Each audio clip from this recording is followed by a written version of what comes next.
Daily military reports reported.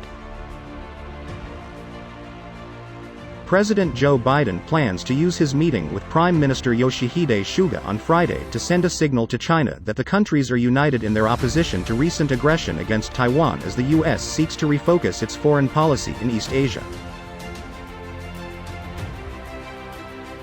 In what will be Biden's first in-person meeting with a foreign leader at the White House, the two leaders are expected to discuss the coronavirus pandemic, the Biden administration's North Korea policy review, regional security issues, the climate crisis, relations with China and technology policy, according to a senior administration official. But it is China that is expected to be one of the biggest focuses.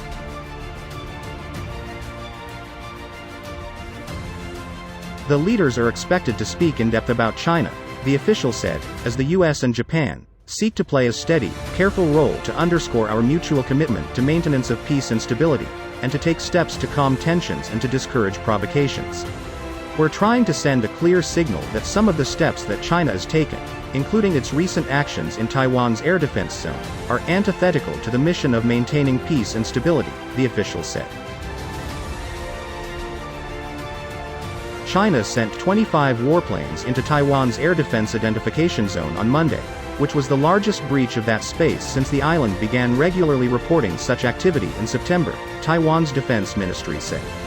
But at the same time, we also recognize the deep economic and commercial ties between Japan and China, and Prime Minister Suga wants to walk a careful course, and we respect that, the official continued. In the morning, Suga will have some private meetings and will have an engagement with Vice President Kamala Harris at her Naval Observatory residence, according to the official. Suga will then go to the White House and there will be a long introductory session between Biden and Suga in which they will have a chance to really get to know one another, the official said. The two leaders will then be joined by senior officials for a larger meeting and then members of Biden's cabinet.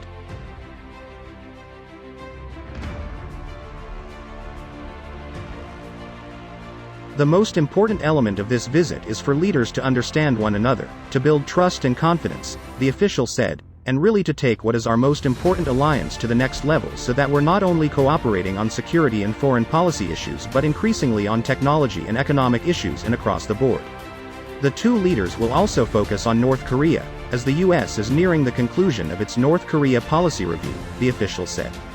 While Japan has been consulted throughout the process, the two leaders on Thursday will have an opportunity to put the finishing touches in what is an important initiative for the United States, the official said.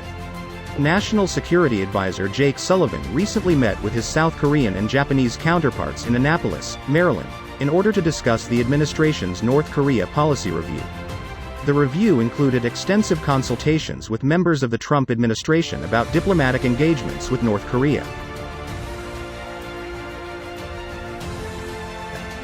The United States can only be effective in Asia when the U.S.-Japan relationship is strong and Japan is steady and stable, the official said.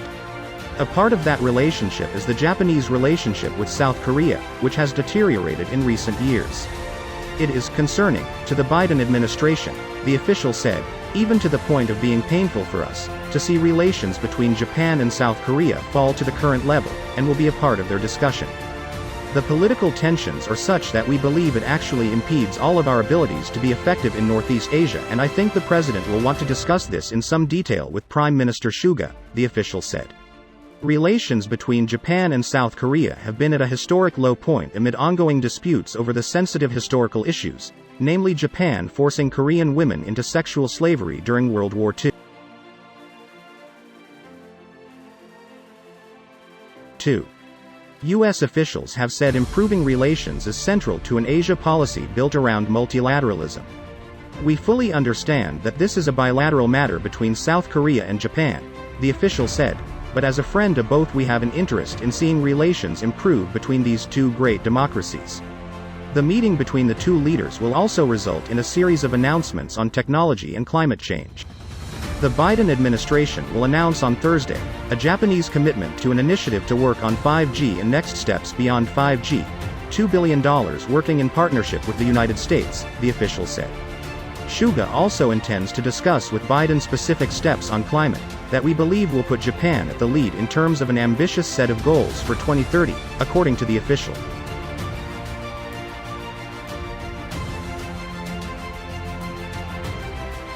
The last time US and Japanese leaders referred to Taiwan in a joint statement was in 1969, when Japan's Prime Minister said maintenance of peace and security in the Taiwan area was important for its own security.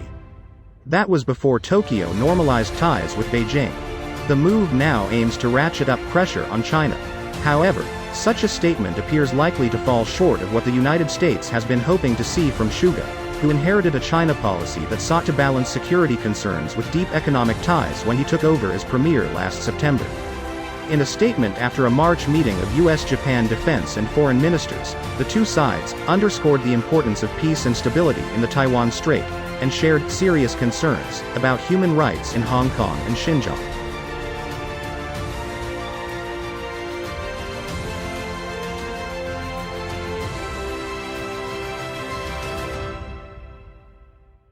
The U.S. official said the summit statement would follow on nicely from that, and that both countries, while not wanting to raise tensions or provoke China, sought to send a clear signal that Beijing's dispatch of warplanes into Taiwan's airspace was incompatible with peace and stability. Taiwan President Tsai Ing-wen told emissaries visiting at Biden's request on Thursday that the island would work with the United States to deter threats from Chinese military activities. China has never renounced the use of force to bring Taiwan under its control. A Japanese foreign ministry official said this week it had not been decided whether there would be a joint statement, and two Japanese ruling party lawmakers familiar with the discussion said officials have been divided over whether Suga should endorse a strong statement on Taiwan.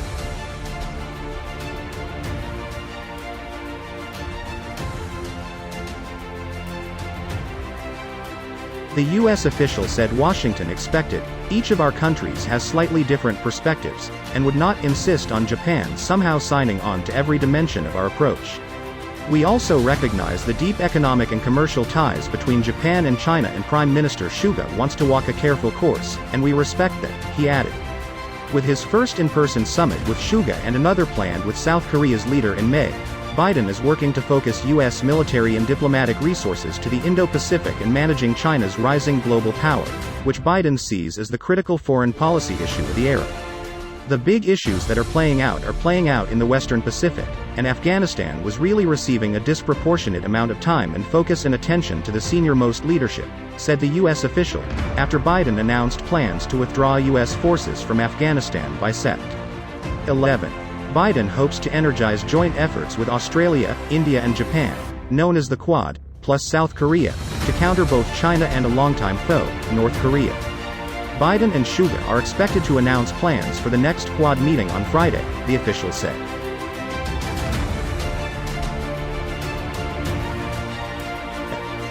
Presenting a united front will require a delicate balancing act given Japan and South Korea's economic ties with China and the frosty relations between Seoul and Tokyo. It is concerning to us, even to the point of being painful, for us to see relations between Japan and South Korea fall to the current level, the U.S. official said. The political tensions are such that we believe it actually impedes all of our abilities to be effective in Northeast Asia, and I think the president will want to discuss this in some detail with Prime Minister Suga. Relations between Tokyo and Seoul have frayed over issues connected to Japan's 1910-45 colonization of Korea, including that of Korean women forced to work in Japanese wartime brothels.